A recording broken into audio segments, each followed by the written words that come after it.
하나님의 말씀입니다. 거룩하신 말씀입니다. 야곱과 함께 각각 자기 가족을 데리고 애굽에 이른 이스라엘 아들들의 이름은 이러하니 르우벤과 시므온과 레위와 유다와 이사갈과 스불론과 베냐민과 단과 납달리와 갓과 아세리요. 야곱의 허리에서 나온 사람이 모두 70이요. 요셉은 애굽에 있었더라. 요셉과 그의 모든 형제와 그 시대의 사람은 다 죽었고 이스라엘 자손은 생육하고 불어나 번성하고 매우 강하여 온 땅에 가득하게 되었더라. 아멘. 앉으시기 바랍니다. 우리 기도하겠습니다. 하나님 아버지, 오늘부터 저희 교회에서 우리 출애굽기 말씀으로 또 하나님의 말씀을 공부하고자 합니다. 하나님께서 이 시간 함께하여 주셔서 정말 말씀의 진리를 통해서 그 무궁한 그 깊은 뜻을 통해서 우리의 마음을 좀 넓혀 주시옵시고 우리가 정말 하나님의 광활한 세계로 지금 몰입할 수 있도록 주님 도와주시옵소서. 하나님께서 부족한 저에게 참 지혜를 주시옵시고 저의 입술을 참 주장하여 주시옵기를 간절히 소망합니다. 예수님 이름으로 기도합나이다. 아멘. 자, 우리 교회를 어느 정도 다니신 분들은 우리 교회 아시겠지만 지난주까지는 로마서를 했는데 우리 교회에서는 특별한 일이 없으면 신약과 구약을 번갈아가면서 지금 하고 있습니다. 그 이유는 우리가 신앙도 편식하기가 쉽습니다. 예를 들어서 한 가지 말씀만 계속 본다든지 신약만 계속 본다든지 하면 편식이 되기 때문에 그래서 이 사도 바울이 사도행전 20장 27절에서 모든 하나님의 이 뜻을 다 전한다 이렇게 합니다. 하나님의 뜻을 다 전한다. 그래서 whole counsel of God, 하나님의 모든 경륜을 다 전한다. 그래서 우리가 신앙생활에 편식이 없으려면 다양하게 봐야 되기 때문에 그래서 우리가 구약과 신약을 왔다 갔다 하고 있습니다. 그래서 오늘부터 출애굽기를 볼 텐데요. 출애굽기는 모세의 5경 중에 두 번째 책입니다. 창세기, 출애굽기, 레위기, 민수기, 신명기. 구약의 제일 처음 5권을 모세의 5경이라고 부릅니다. 왜? 모세가 다 썼기 때문에 모세의 5경인데 출애굽기는 그중에 두 번째 책입니다. 그런데 이 출애굽기의 내용을 알려면 창세기와 같이 봐야 되는 경우가 많습니다. 왜? 왜냐하면 출애굽기와 창세기는 연결된 책입니다. 따로 떨어져 있는 책이 아니라 내용이 스토리가 전개가 연결되어 있어요. 그래서 사실은 그 히브리 원어로 보면 출애굽기 처음이 그리고라고 시작합니다. 그리고 우리 영어 성경에도 그렇고 한글 성경에도 그렇고 번역이 안 됐더라고요. 번역이 됐으면 좋았을 텐데 그리고라고 되어 있어요. 접속사로. 그래서 창세기에 이어서 전개되는 역사를 이야기하고 있습니다. 그런데 단지 차이점이 있다면 창세기 마지막에 야곱과 그의 아들들 그리고 요셉이 이제 죽는 곳으로 시작하고 이 출애굽기 처음은 그들이 죽고 이스라엘 백성이 생육하고 번성해서 온 땅에 가득한 것으로 시작하기 때문에 창세기 후반부와 출애굽기 전반부는 약 400년의 시간적인 간격이 있습니다. 그 400년이 흐르고 난 다음에 이야기를 계속하는 것이 출애굽기라고 보시면 되겠습니다. 자, 그래서 이 출애굽기를 통해서 무엇을 우리가 좀 깨닫기를 원하는가? 제가 오늘 그 서론적인 부분에서 3가지를 말씀을 드리고 있습니다. 출애굽기를 통해서 우리는 이 3가지를 좀 중점적으로 깨닫기를 원합니다. 첫째는 역사 속의 큰 그림을 우리가 볼 수 있기를 원합니다. 무슨 말이냐? 여러분, 우리가 역사 속의 큰 그림을 이야기할 때, 커다란 흐름을 이야기할 때, 이 문명의 발달로 볼 수도 있어요. 석기시대, 청동기시대, 철기시대, 산업혁명. 또 다른 관점에서 보면 이 사회 어떤 신분의 변천사로 볼 수 있습니다. 이 왕정시대, 그 다음에 귀족 지배시대, 봉건시대, 그리고 민주시대 이런 식으로 볼 수가 있겠죠. 여러 가지 관점에서 볼 수 있는데 역사를 보는 가장 정확하고 가장 확실한 관점은 그리스도를 통해서 보는 것입니다. 왜? 역사의 주인공이 그리스도이시니까. 그래서 역사를 히스토리라고 하죠. 히스토리. 그것을 말하자면 His 스토리다. 그분의 이야기가 역사입니다. 그래서 그리스도 중심으로 역사를 보았을 때 우리가 역사를 옳게 알 수 있는데 그리스도 중심으로 봤을 때 역사는 어떻게 시작되고 어떻게 전개되는 것인가? 여러분, 역사는 하나님의 창조로 시작이 되었습니다. 그리고 창조받은 인류의 조상인 아담과 하와가 타락함으로 역사의 2단계가 접어들었다면 그 타락한 인류를 구원하시려고 하는 하나님의 구원의 역사, 이걸 좀 더 어려운 말로 하나님의 구속의 역사라고 말합니다. 구속의 역사 또는 구속의 이야기. 여기서 구속이라는 것은 구원과 비슷한 말인데요. 구속이라는 것은 원래 내 거였는데 어떤 이유로든지 빼앗기거나 잃어버렸다가 다시 되찾는 것을 구속이라고 말합니다. 전당포를 생각하시면 돼요. 전당포에 내 물건을 맡겼다가 값을 치르고 되산다. 그래서 하나님의 백성이었는데 하나님께서 죄 때문에 그들이 하나님으로부터 멀어졌는데 그들을 예수 그리스도의 피값을 치르고 되사는 것을 구속이라고 말한다. 그리고 구속사가 끝나면, 구원의 충만한 숫자가 끝나면 심판과 재창조가 있습니다. 그죠? 계시록 21장 22장에. 그러면 성경 전체를 볼 때, 창세기와 계시록을 볼 때 성경은 창조로 시작해서 창세기 1, 2장에, 그 다음에 창세기 3장 초반에 타락으로 연계되어서 그 다음에 3장 15절에 부터 구속사가 시작됩니다. 여자의 씨앗으로 너희를 구원하리라. 그래서 성경의 대부분의 내용은 구속사입니다. 하나님의 구속의 역사, 그 구속의 역사의 주인공이 예수 그리스도이다. 그래서 예수 그리스도 메시아를 통해서 죄인들을 구원하시고 그 구원의 역사가 끝나면 마지막으로 심판과 재창조가 계시록 21장, 22장의 내용입니다. 그러므로 성경 분량적으로 봤을 때 대부분은 구속사에 관한 것입니다. 구속의 역사. 그래서 성경은 구속의 역사를 되어 있고 이 구속의 역사의 큰 그림을 우리는 보기를 원합니다. 이게 왜 중요한가? 왜 중요한 말이죠? 저와 여러분은, 우리 인간은 이 시야가 좁고 그리고 나의 작은 세상 속에서만 갇히고 안주하려는 경향을 가지고 있습니다. 그러니까 대부분의 시간을 내 삶의 바운더리 안에 푹 빠져서 지내요. 근데 그러다 보니까 그 삶의 바운더리 안에서의 삶이 너무나 막 흔들리고 또 우여곡절이 있고 또 그러니까 굉장히 삶이 힘들어요. 삶의 소위 말해서 기복이 굉장히 심하죠. 그런데 우리의 작은 세상들은 일시적이고 흔들립니다. 계속. 그런데 하나님의 구속의 역사, 그 큰 그림은 절대로 흔들림이 없이 예정대로 그대로 움직이고 있어요. 그래서 그 큰 그림을 볼 줄 알아야지 덜 흔들리고 소위 말해서 하나님이 약속하신 평강을 누릴 수가 있게 됩니다. 그래서 우리가 작은 나의 세계 속에 갇히려는 이 인간의 속성을 벗어나서 큰 그림을 바라볼 줄 알자. 그래서 큰 그림을 바라봐야 됩니다. 작은 그림이 안 중요하다는 것이 아니라 큰 그림이 더 중요하죠. 왜?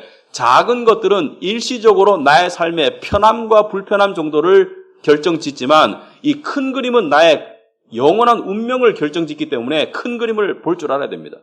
예를 들어서 여러분 소련이 러시아가 공산화가 된 때가 언제냐면 1차 세계대전과 러시아의 공산화는 그 1910년대에 동시에 일어나거든요. 근데 그 소련의 어떤 작은 마을에 형제가 살고 있었어요.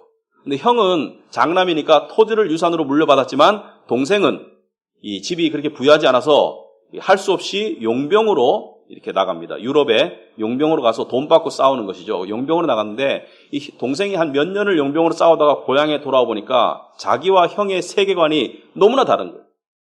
형은 정말 이 땅덩어리 하나가 전부예요. 이 땅덩어리를 통해서 소산을 얻고 이걸 지키고 이걸 가꾸고 이거를 하여튼 이거 하나에 온 신경이 다가 있는데 동생이 보니까 참 형이 너무나 이게 시야가 좁거든요. 왜냐하면 동생은 지금 세상을 보고 왔는데 지금 세상의 흐름에 따르면 러시아의 공산화가 진행되고 있기 때문에 곧 이 토지는 몰수를 당하게 되어 있어요. 그래서 동생이 형에게 말합니다. 형, 너무 집착하지 마. 그 땅덩어리에 그 땅떼기 하나에 너무 집착하지 마. 그럼 형 큰일 나. 그게 형의 인생의 전부면 형 죽을 수도 있어. 세상의 큰 그림을 봐, 형. 그렇듯이 우리도 지금 이 시대를 살아가지만 그리스도인은 큰 그림을 보고 살아야 됩니다. 하나님이 이루시는 큰 그림을 바라보지 않으면 평강할 수가 없어요.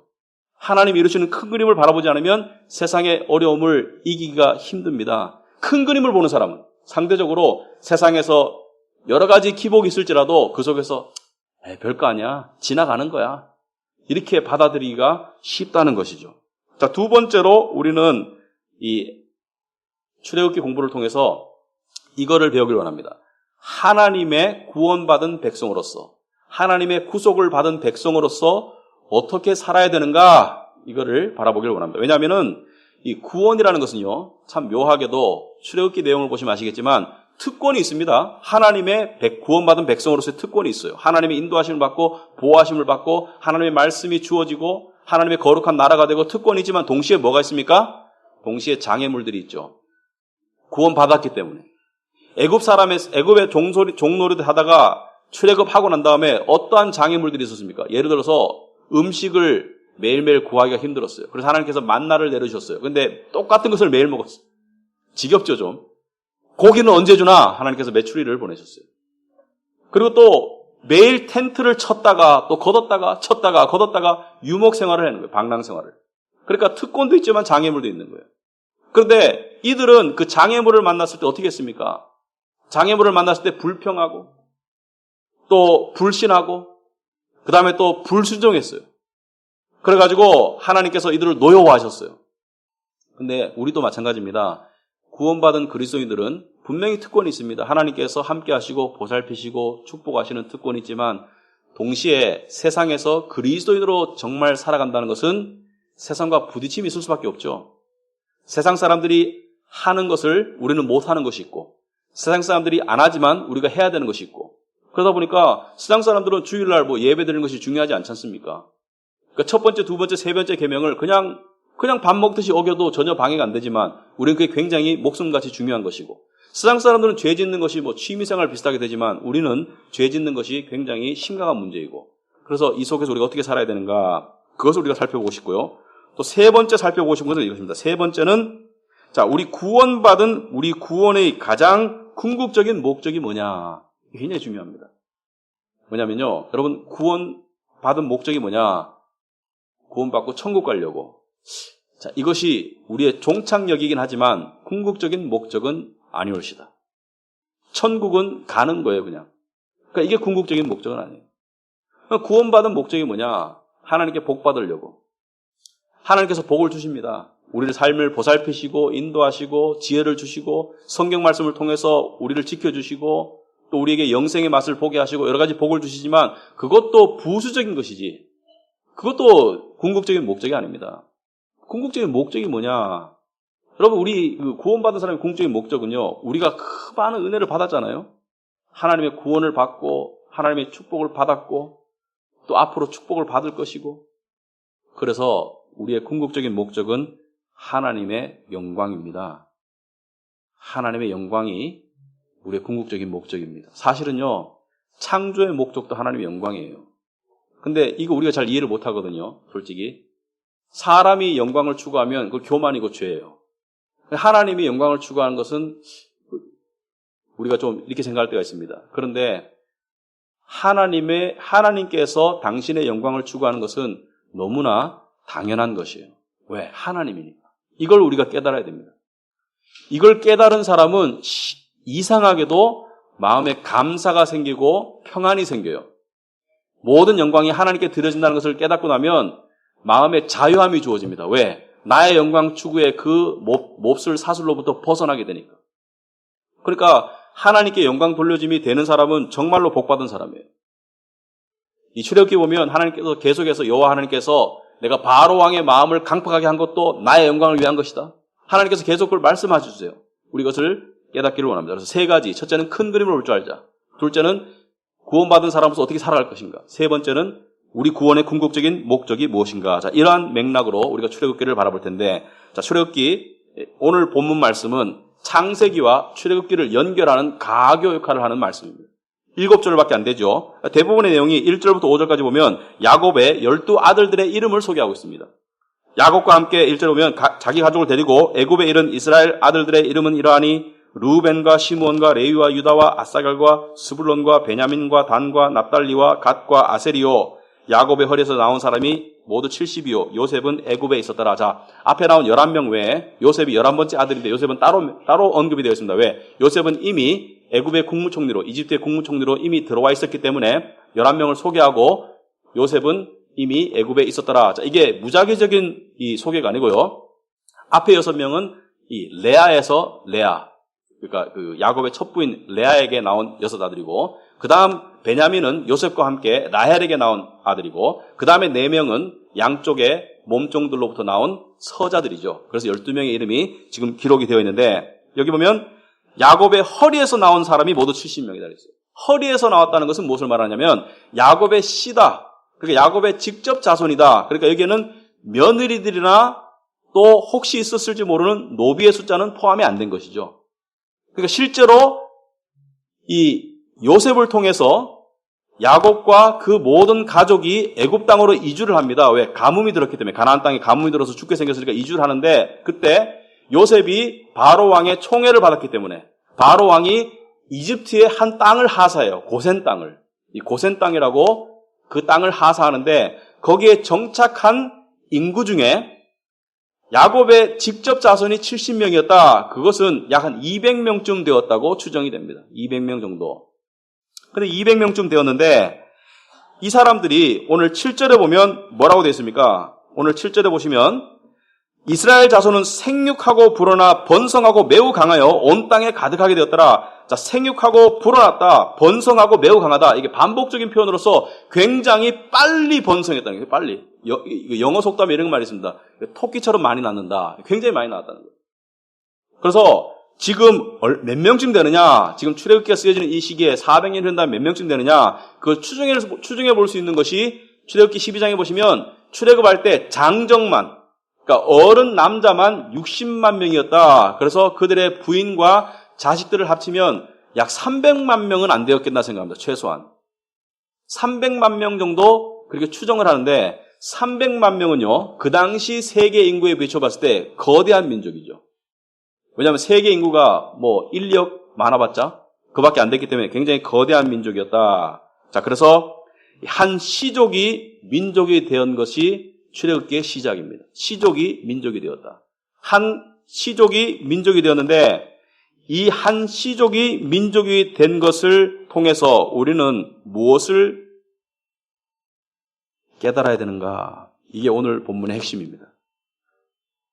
자, 이게 그냥 한 나라가 만들어졌다 이 내용이 아니고요. 이 모든 일들이 하나님의 계획에 의해서 여러분, 우리가 하나님의 약속이라고 부르는 거 있죠. 약속은 하나님께서 당신의 계획을 우리에게 알려줬을 때 우리에겐 약속이 되는 거예요. 그러니까 하나님의 계획과 약속은 똑같은 것이죠. 계획을 알려주시면 약속이 되는 것입니다. 그런데 하나님께서 당신이 이스라엘 민족을 통해서 하나님의 백성을, 나라를 만들 계획을 아브라함에게 가장 먼저 알려주셨습니다. 사실은 아브라함이 이스라엘 백성의 시조죠. 그래서 아브라함에게 알려주셨어요. 그걸 알아보기 위해서 우리가 창세기를 오늘 좀 공부를 해야 되는데 창세기 12장을 한번 보겠습니다.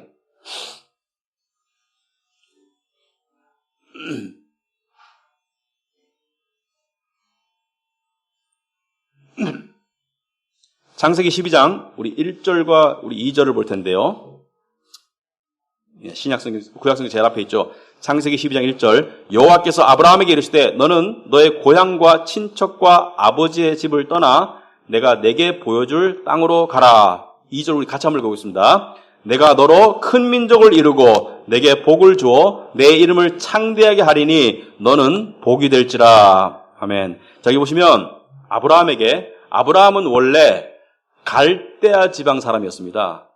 여러분, 갈대아 지방 사람은 바벨론의 시조입니다.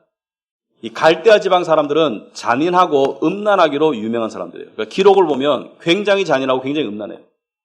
근데 그 가족을 떠나라. 여러분, 옛날 고대 사회에서 시족을 떠나는 것은 목숨을 거는 일이죠. 왜? 전쟁 나면 숫자가 적으니까 죽잖아요. 그러니까 보호막이 없어. 그러니까 무조건 떠나라 하는 것은, 이 명령을 받는다는 것은 목숨을 내건 순종입니다. 근데 떠났어요. 그래서 내가 너에게 약속한 땅으로 가라. 보여줄 땅, 그게 뭡니까? 가나안 땅으로 가거라. 내가 너로 큰 민족을 이룰 것이다. 이 약속이에요. 너로 큰 민족을 이루어줄 것이다. 그리고 네 이름을 창대하게 하리니 너는 복이 될지다. 여기서 복이라는 것은 뭐예요? 하나님의 사람과 민족이 될 것이다. 네 자손이 하나님의 백성이 될 것이다. 이게 복인 거예요. 그래서 하나님께서 복을 줄 것이니까 가라. 근데 목숨을 걸고 아브라함은 아내 사레와 조카 롯을 데리고 그리고 가나안 땅으로 알지 못하는 미지의 세계로 떠납니다. 히브리서에 보면 그가 나아갈 때 어디로 갈지 알지 못하고 갔다. 이게 믿음이다. 이렇게 말하고 있어요. 하나님이 가라고 하니까 갔어요. 이때 아브라함의 나이가 75살입니다. 75살인데 아직 후손이 없는데 하나님께서 너로 큰 민족을 이루겠다고 하셨으니까 후손을 주실 거라는 약속이 암시되어 있는 것이죠. 그런데 세월이 한참 흘렀는데도 후손이 안 생겨요. 그럴 때 여러분 우리가 어떻게 하겠습니까? 아브라함의 입장에서 어떻게 되겠습니까? 의심이 들겠죠. 이 약속이 진짜야? 우리 하나님께 약속을 받지만 이 진짜야? 왜 안 이루어지지? 의심이 생기다 보면 인간적인 플랜 B가 나오게 되어 있어요. 그죠? 의심이 드니까 기다릴 수 없어. 내가 해봐야지. 이런 플랜 B가 나온다는 것이죠. 인간적인 방법이 동원되는데 인간적인 방법은 다 하나님의 구속 역사에 쓰임받지 못하고 버림당하게 됩니다. 실제로 나중에 하갈을 통해서 이스마엘을 낳았지만 쫓겨나잖아요. 하나님의 방법이 아닌 것은 안 되는 거예요. 그런데 그 아브라함이 이 플랜 B를 가지고 실행하기 전에 하나님께서 나타나신 것이 창세기 15장입니다. 15장도 한번 봐야 됩니다.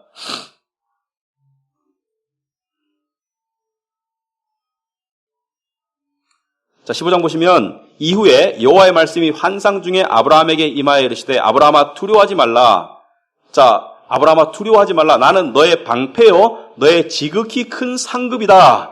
자, 여기서 하나님께서 내가 너의 방패고 내가 너의 지극히 큰 상급이다. 아까 말씀드렸듯이 이 당시에 이 어떤 사람들이 가족이 자기를 보호하려면 일단 쪽수가 많아야 돼요. 숫자가. 그러니까 자식을 낳고 번성시켜야 되는데 인간적인 것에 의지하지 말아라. 내가 너의 방패다. 내가 너를 지켜주는 하나님이다. 그러니까 인간적인 수단으로 의지하지 말아라. 그리고 내가 너의 복이다. 내가 너의 지극히 큰 상급이다. 이렇게 말하니까 하나님이 나의 상급이고 하나님이 복의 근원이고 하나님이 너의 방패다 말하니까 아브라함이 뭘 따지고 싶겠습니까? 2절에 아브라함이 이르되 주 여호와여 무엇을 내게 주시려 하나이까? 나는 자식이 없습니다. 자식도 없는데 어떻게 방패이고 어떻게 상급이 되겠습니까? 자식 안 주셨잖아요. 따지는 거죠. 그러면서 플랜 B를 이야기하는 거예요. 나의 상속자는 이 다메섹 사람 엘리에셀이니이다. 이 다메섹 사람 엘리에셀은 아브라함의 족속이 아니라 아브라함의 노예입니다. 그 엘리에셀이라는 남자를 내가 양자로 삼을 것이다. 이 자기의 플랜을 이야기하는 거예요. 자기의 계획을. 왜? 하나님의 계획이 안 이루어지니까. 그러니까 하나님께서 3절에 말씀하시기를 아브라함이 또 말하기를 아브라함이 또 이르되 주께서 내게 씨를 주지 아니하셨으니 구체적으로 따지는 것이죠. 하나님께서 약속하셨지만 씨를 안 줬으니까 내 집에서 길린 자가 내 상속자, 내 후계자가 될 것이니다. 저는 이렇게 마음을 정했습니다. 이제 실행하려고 합니다. 그러니까 하나님께서 뭐라 그러세요? 4절에 여호와의 말씀이 그에게 임하여 이르시되 그 사람이 네 상속자 아니다. 그 사람이 아니라는 거예요. 네 몸에서 날짜가 네 상속자가 되리라 하시고 그를 이끌고 밖으로 나가 이르시되 하늘을 우러러 무별을 보아라. 셀 수 없는 별들을 보여주면서 하나님께서 하신 말씀이 네 자손이 이와 같이 수없이 많으리라. 또다시 약속을 다시 컨펌 하시는 거예요. 재확인시켜 주시는 거예요. 여러분, 이 아브라함과 사라는요, 나중에 생리가 끊겨요. 그러니까 의학적으로, 생물학적으로 아이를 낳을 수 없는 상황까지 가게 됩니다. 그런데 하나님께서는 당신의 약속을 이루실 때 우리가 편리하게 생각하는, 우리가 기다리고 인내할 수 있는 시간 속에 이루시기보다는 인내의 시간을 넘어서 불가능할 때 이루어주시는 것이 하나님의 섭리입니다. 왜 그렇습니까? 우리가 가능할 때 이루어지면 내 능력인 줄 알아요. 결혼한 부부가 아기 낳는 게 별거 있어 이렇게 생각합니다. 근데 생리도 끊기고 안 되는데 나아지면 이 하나님 역사구나 이걸 깨닫게 하기 위해서 정말 극적인 상황까지 몰고 가실 때가 많아요. 극적인 상황에 몰릴 때가 있습니다. 근데 아브라함도 이게 참 믿고 싶고 한편으로는 믿게 되고 또 한편으로는 더 믿고 싶은데 아브라함이 참 이게 하나님께 다짐을 받고 싶은 거예요. 약속이 참 또 주어지는데 기다리려고 하니까 지금 지긋지긋하고 힘든 거예요, 이게. 그래서 8절에 보시면 15장 8절 우리 창세기 15장 계속 있습니다. 그가 이르되 아브라함이 이르되 주 여호와여 내가 이 땅을 소유로 받을 것을 무엇으로 알리까? 자, 이 땅을 소유로 받는다는 것은 이 복합적인 의미죠. 땅을 소유로 받으려면 자식을 낳아야 되겠죠. 자식을 낳아야지 땅을 소유로 받는 거 아닙니까? 그러니까 자식을 주실 것을 그리고 이 땅을 주실 것을 내 자녀가 많아서 이 땅을 지배할 것을 무엇으로 알겠나이까? 그러니까 징표를 달아요. 징표를. 그러니까 여호와께서 그에게 이르시되 9절에 나를 위하여 3년 된 암소와 3년 된 암염소와 3년 된 숫양과 산비둘기와 집비둘기 새끼를 가져올지나. 여기 보면은 암소와 암염소와 숫양 짐승을 가져오고 산비둘기 집비둘기를 가져와라. 하나님께서 여기까지 말씀하셨어요. 근데 아브라함이 이상하게도 10절에 보니까 그 모든 것을 가져다가 그 중간을 쪼개요. 여러분 상상해 보세요. 짐승들을 쪼개는 거예요. 칼로 여기서 이렇게 쪼개는 거예요. 그래가지고 길 양쪽에 마주대하도록 놓습니다. 그러면 중간에 피가 흐르고 이 내장이 튀어나오고 하겠죠. 좀 이게 징그러운 장면인데, 자, 하나님께서는 짐승을 가져와라 했는데 아브라함은 그것을 가져다가 쪼개가지고 길에 이렇게 쭉 이렇게 정렬을 해놓고 새는 그 끝에 둡니다. 이거를 사실은요, 성경 신학자들이 한참 동안 이해를 못했어요. 이게 언약식이라는 것은 알겠는데 이걸 이해를 못했는데 19세기 말에 와서야 이 고고학자들이, 그러니까 기독교 고고학자들이 발굴을 통해서 문헌을 통해서 이걸 깨닫게 되었습니다. 이게 뭐냐면 고대 근동 지방에서 행했던, 그러니까 왕과 가신들 사이에 주로 행했던 언약식입니다. 왕은 가신을 보호해 주겠다. 너는 나에게 죽도록 충성해라. 충성을 맹세하고 보호를 맹세한 왕과 가신이 눈에 보이도록 언약식을 하는 것을 이렇게 했어요. 짐승을 쪼개놓고 그 짐승 사이를 지나가면서 내가 안 지키면 이렇게 저주를 받을 것이다. 그러니까 목숨을 걸고 지킬 것이다라는 언약식의 장면이죠. 그러니까 아브라함은 그 당시에 살았기 때문에 짐승을 가져오라고 했을 때 무엇을 지시하시는지를 알고 그걸 준비한 거예요. 언약식을 준비를 쭉 해놓은 거예요. 그럼 언약식을 준비하면 이런 순서로 진행된 겁니다. 언약식을 준비해놓고 언약의 내용을 서로 확인해요. 이것이 우리 언약의 내용이다. 우리 결혼할 때 결혼의 내용을 확인하고 난 다음에 반지를 교환하죠. 마찬가지로 언약의 내용을 이야기하고 난 다음에 언약식을 거행하면서 내가 안 지키면 이렇게 저주를 받을 것이다. 내가 죽을 것이다. 이렇게 예언하고 언약식을 하는데 그 언약의 내용이 있기 전에 자, 언약의 당사자들이 나타나야 되죠. 누구입니까? 아브라함과 하나님. 아브라함은 지금 예식을 준비하고 있으니까 누가 나타나시면 돼요? 하나님이 나타나시면 된다. 자, 그래서 하나님이 11절에 12절에 해질 때 아브라함에게 깊은 잠이 임하고 큰 흑암과 두려움이 그에게 임하였더라. 자, 큰 흑암과 두려움은 하나님의 임재를 상징합니다. 거룩하신 하나님이 나타나시니까 두려운 거예요.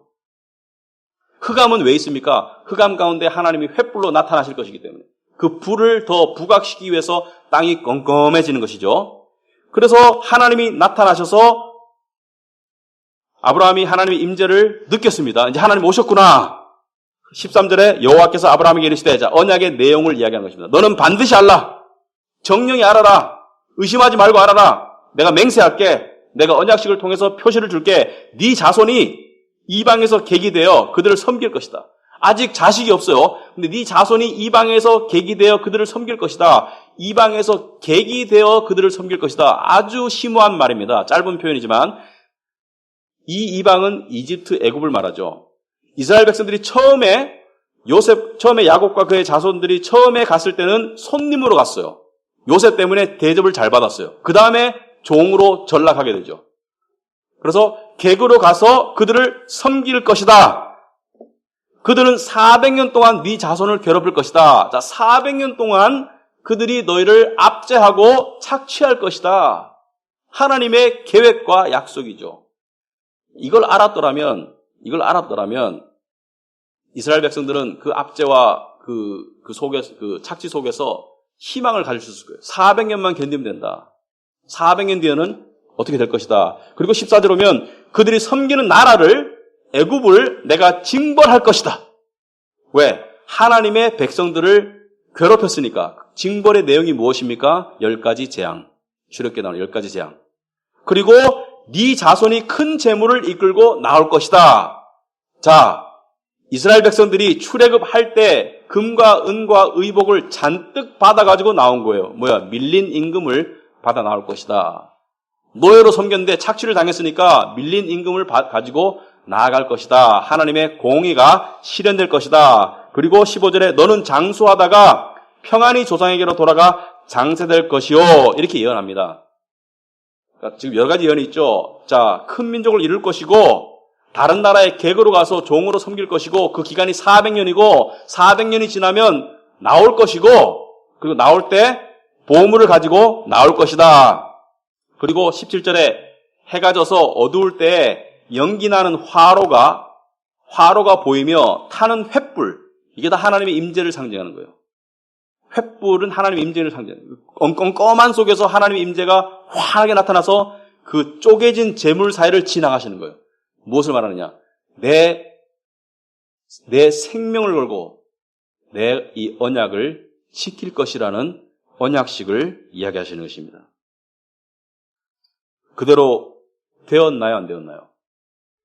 철저하게 하나님의 계획과 약속에 따라서 그것이 이루어진 것을 기록한 것이 출애굽기입니다. 정말 400년 뒤에 모세라는 사람을 통해서 출애굽을 시키시는 것이 하나님의 계획이다. 그래서 하나님의 계획과 약속은 반드시 이루어집니다. 그리고 세상에 무작위적인 것은 없어요. 모든 일이 하나님의 계획과 약속에 따라서 이루어지는데 이 계획과 약속을 우리가 알고 믿는 것을 믿음이라고 말합니다. 그러므로 믿음은 반드시 내용이 있는 거예요.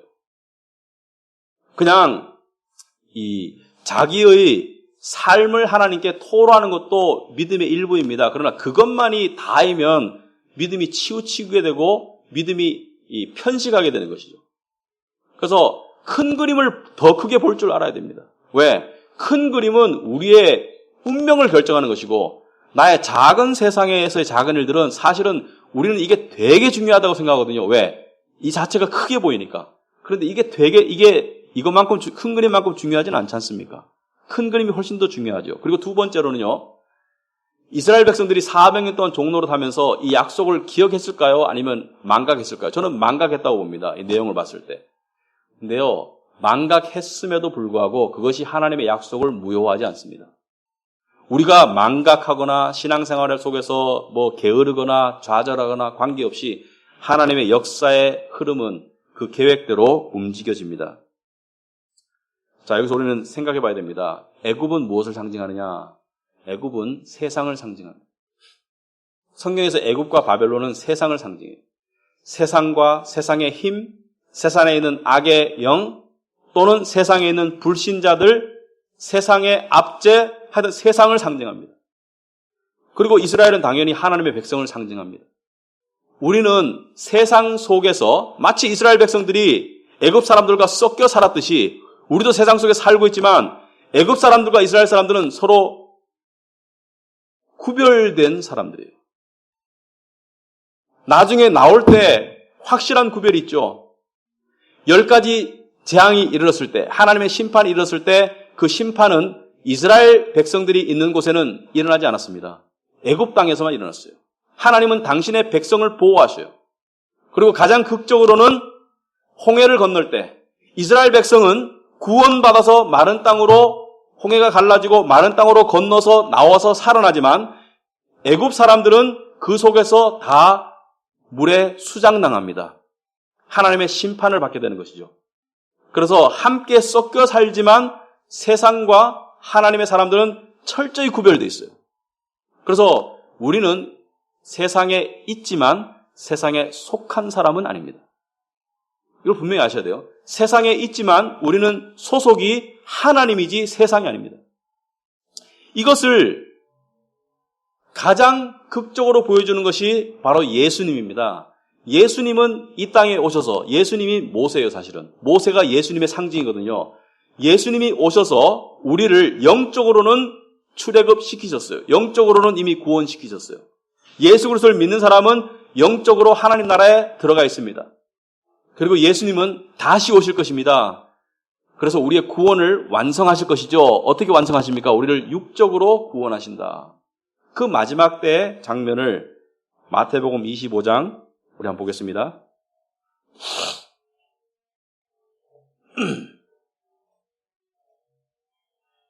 마태복음 25장 31절로부터 보겠습니다.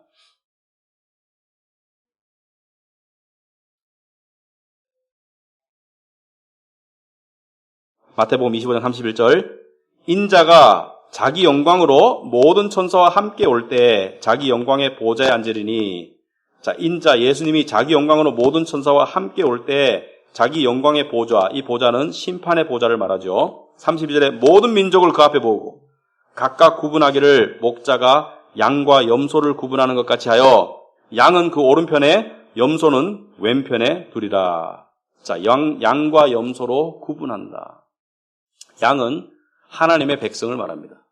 염소는 하나님의 백성이 아닌 자를 말합니다. 여러분, 하나님의 구속 역사, 이 움직일 수 없는 구속 역사적인 관점에서 봤을 때 세상에는 딱 두 종류의 사람밖에 없습니다. 우리는 세상에 부자, 가난한 사람, 중산층, 중상류층, 우리는 세상을 구별하는 기준이 각각 달라요. 남자, 여자, 한국 사람, 미국 사람, 나이 든 사람, 나이 젊은 사람, 어린아이 다 다른데 하나님의 눈으로 봤을 때는 세상은 두 종류의 사람밖에 없어요. 양과 염소밖에 없습니다. 양은 구원받을 자, 염소는 버림받을 자밖에 없습니다. 34절에 마태복음 25장 34절에 그때 임금이 그 오른편에 있는 자들에게 이르시되 내 아버지께 복 받을 자들이여, 여기 보세요. 굉장히 심오한 말이에요. 복 받을 자들이여 나와 창세로부터 너희를 위하여 예비된 나라를 상속받으라. 자, 예수 믿는 사람은 구원의 복을 받았습니다. 하나님의 자녀가 되는 복을 받았는데 받을 복이 또 남아있어요. 복 받을 자라고 마지막 심판 때 말씀하시는 것입니다. 그 복이 무엇이냐? 창세로부터 너희를 위하여 예비된 나라를 상속받아라. 우리에게는 우리가 들어가 살 나라가 있다는 거예요. 이 세상은 무엇이라는 거예요? 이 세상은 임시 거처라는 것이죠. 우리는 영원한 거처를 향해 나아가고 있는 하나님의 백성들인데 이 세상은 임시 거처이다. 그러므로 우리는 이 세상도 열심히 살아가지만 우리의 주된 관심사는 이 세상에 우리가 전부 올인하면 안 된다는 거예요. 이 세상을 책임있게 살아가지만 이 세상에 올인하는 것은 세상 사람들과 같은 거예요. 이 세상에 살지만 하나님이 예비하신 세상을 바라보는 것이 믿음의 삶입니다. 한쪽 눈은 세상을 바라보지만 나머지 한쪽 눈은 믿음으로 하나님의 주실 나라를 바라보며 사는 사람이 믿음의 삶이고 그런 사람에게 하나님의 복이 임합니다. 여러분, 세상 살기 좀 힘들지 않습니까? 솔직히. 힘들잖아요. 골치 아픈 일들도 있고 또 어려운 일들도 있고 또 우리는 믿기 때문에 좀 특별한 힘듦도 있죠. 죄와 유혹을 또 이기는 것도 힘들죠. 직장생활 하다 보면 유혹의 자리를 끌고 갈 때 우리는 안 가기 때문에 왕따 당하고 또 힘든 일들이 있습니다. 또 양심적으로 살다 보니까 사람들에게 손가락질을 오히려 당할 때도 있고 힘듭니다. 근데요, 이 힘든 속에서 우리는 항상 하나님의 나라를 바라볼 줄 알아야 됩니다. 그래야지 우리가 이길 수 있는 거예요. 언젠가 우리의 진짜 모세 되시는 예수님이 오신다. 지금도 오셨고 함께 하시고 언젠가 오셔서 우리를 참 영원한, 우리가 말로 표현할 수 없는 안식의 나라로 데려가신다. 그걸 우리가 생각하는 것과 바라고 믿는 것과 그것 생각 없이 그냥 세상에만 꽂혀 사는 삶은 엄청나게 차이가 납니다. 세상에만 꽂혀 살면 더 잘 될 것 같죠? 천만에요. 사람이 너무 꽂히면 잘한대요. 열심히는 하되 세상에 너무 꽂혀 있잖아요. 그러면 평강을 잃게 됩니다. 왜? 세상은 계속 요동치니까. 신문기사 보면 어제 보고 어제 틀리고 오늘 틀려요. 그러나 하나님의 변함없는 영원한 나라는 세상에 의해서 지배받는 것이 아니기 때문에 예수님께서 말씀하셨죠. 천국은 마치 이 뿌린 씨와 같다고. 씨가 자라서 나무가 되고 잎사귀가 무성하면 새들이 와서 쉰다고. 이게 천국입니다. 천국의 완성은 누구도 멈출 수 없어요. 그래서 거기에 시민권자다. 내가 그 나라의 소속이다. 이게 크리스찬입니다. 이게 그리스도인이에요. 그러니까 그리스도인은 하늘을 품고 살아야 돼요. 하늘을 품고 살기 때문에 세상을 좀 가벼이 지나갈 수 있는, 세상을 좀 쉽게 지나갈 수 있는, 그게 그리스도인이라고 생각합니다. 여러분의 삶 가운데 저와 마찬가지로 출애굽기를 공부하면서 우리가 세상을 이기는 그런 신앙으로 나갈 수 있기를 바랍니다. 기도하겠습니다. 하나님 아버지 감사합니다. 우리도 죄악 가운데, 암흑 가운데 있었지만 하나님께서 구원하시고 또 약속들을 주시고 또 그 약속들의 증표로서 예수 그리스도를 주셨습니다. 하나님 아버지, 우리가 세상에 살고 있지만 세상에서 힘든 것을 겪을 때가 많지만 정말 위로의 하나님, 또 함께 하시는 하나님, 그리고 오실 주님을 영적으로 바라고 또 의지하고 또 그 맛을 알고 사는 그런 진짜 신앙생활을 할 수 있도록 주님 도와주시옵소서. 특별히 정말 아직까지 복음을 알지 못하는 영혼이 있다면 정말 불현듯 깨닫고 하나님께 그 목숨을, 그 마음을 의탁할 수 있도록 주님 도와주시옵소서. 모든 말씀을 예수님 이름으로 기도합나이다. 아멘.